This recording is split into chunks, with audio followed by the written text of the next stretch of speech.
Première capsule portant sur la méthode historique. La méthode historique, c'est un élément très important et essentiel des cours d'histoire au secondaire. Donc, vous faites histoire du monde au 10e, histoire du Canada au 11e, ou histoire de l'Acadie en option en 12e. C'est très important. La méthode historique, elle est constituée de 7 étapes. Et dans cette vidéo, je vais vous présenter les 2 premières étapes afin de débuter le processus de la méthode historique. Donc, la première chose qu'on doit faire, c'est prendre connaissance d'un problème ou d'un besoin. En histoire, c'est souvent vouloir approfondir ses connaissances face à un sujet ou un thème. Pour les fins de la vidéo, moi j'ai décidé que je me questionnerais sur la présence de l'homme blanc en Amérique. Donc, tout ce qui entoure la découverte de l'Amérique durant ce qu'on appelle les grandes explorations. Donc, à ce moment-ci, je dois prendre puis aller interroger des faits. Puis, afin de me guider, ces faits-là, ça veut dire quelque chose qui s'est réellement passé, je dois donc me familiariser avec ce sujet-là. On peut se baser sur nos connaissances personnelles, mais aussi on peut aller faire un peu de recherche afin de nous approfondir nos connaissances du sujet. Ceci facilitera les prochaines étapes de la démarche.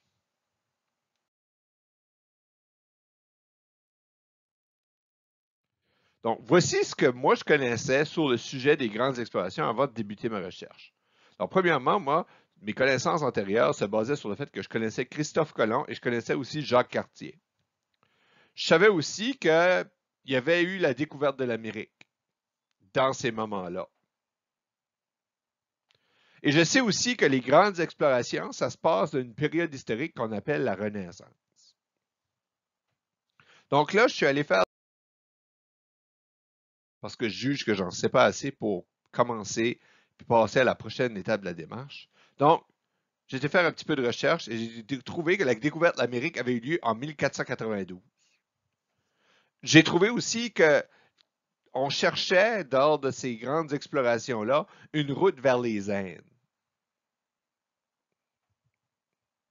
J'ai aussi appris qu'on cherchait une autre route parce que la route terrestre est bloquée par les Turcs qui avaient pris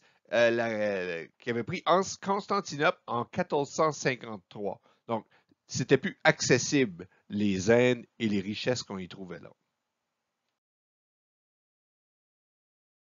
Maintenant, une fois qu'on a sorti certains éléments concernant notre sujet, on peut maintenant se poser une question qu'on appelle problématique.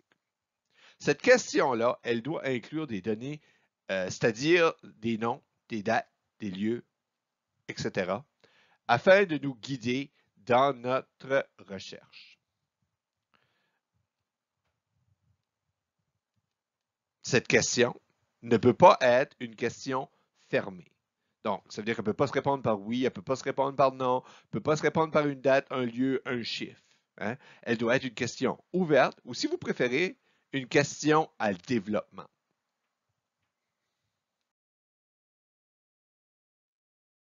Donc, ici, vous avez les critères d'évaluation qui guident l'évaluation d'une problématique.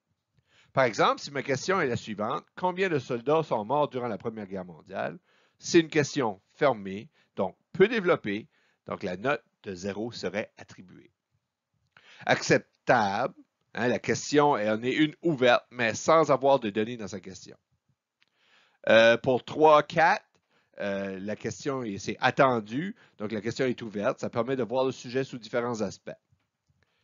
Mais pas suffisamment de données de la situation initiale. Et pour avoir un 5 sur 5, pour avoir une excellente question, ça inclut des données.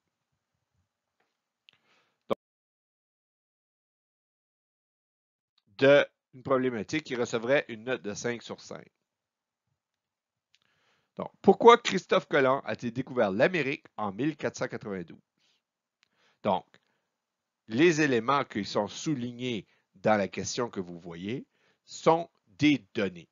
Donc, des données que je connaissais déjà ou que j'ai apprises lors de ma recherche quand j'ai interrogé des faits. Toujours dans définir un problème, on doit, à partir de cette question-là qu'on vient de se poser, on doit proposer une réponse. Cette réponse doit être possible, donc on ne peut pas suggérer n'importe quoi.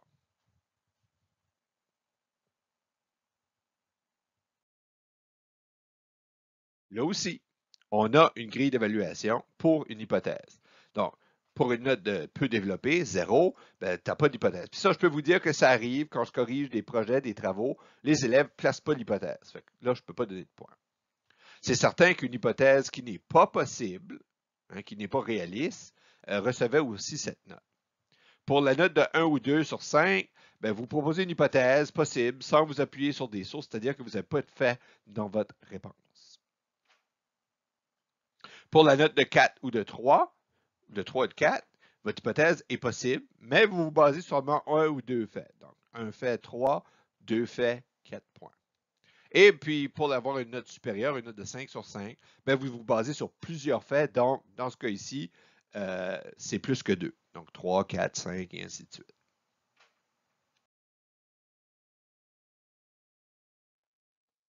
Donc, voici un exemple d'hypothèse qui recevrait elle aussi la note de 5. Les éléments soulignés sont des faits qui proviennent de mes connaissances antérieures ou de mes résultats de ma recherche. Hein. Par exemple, découvert l'Amérique en 1492, chercher une route vers les Indes, trouver des richesses, route terrestre est bloquée par les Turcs en 1453. Donc, là, vous avez les premières étapes de la démarche historique. Donc, pour vous guider, afin de faire ces deux premières étapes-là.